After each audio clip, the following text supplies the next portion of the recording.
Penyerang Persib Bandung, Ezra Walian, dirumorkan bakal kembali ke PSM Makassar. Sebelum berseragam Persib Bandung, Ezra Walian sempat membela PSM Makassar musim 2019-2020. Selama membela PSM Makassar, Ezra Walian hanya mencatatkan 19 pertandingan dan mencetak 3 gol. Setelah pindah ke Persib Bandung, nama Ezra Walian justru tak bersinar. Dari 24 pertandingan yang telah ia jalani bersama Persib Bandung, Ezra Walian hanya mencetak 1 gol. Nasib Ezra Walian lebih apes musim 2022-2023. Ezra belum menunjukkan performa terbaiknya. Dia mencatat baru 4 kali tampil untuk Maung Bandung. Bahkan dari jumlah tersebut, pemilik nomor punggung 30 itu belum pernah tampil penuh.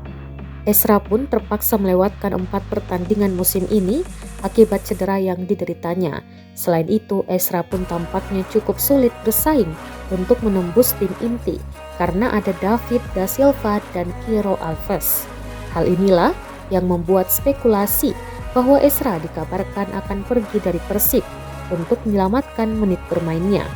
Ezra erat dikaitkan dengan PSM Makassar, apalagi ada rumor lain bahwa Ezra menjadi bagian dari tukar guling Persib mendapatkan penyerang muda PSM, Ramadan Sananta, atau bek kelahiran 6 Agustus 1998 yaitu Agung Manan.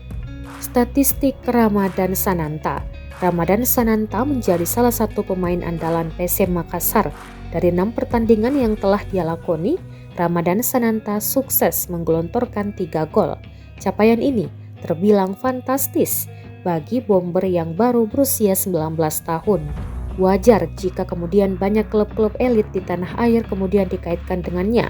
Satu di antaranya ialah Persib Bandung. Bukan hal yang baru jika Maung Bandung adalah tim besar yang doyan membangun skuad dengan label pemain bintang. Berkat penampilannya di PSM Makassar, Sintayong untuk memanggilnya membela timnas Indonesia.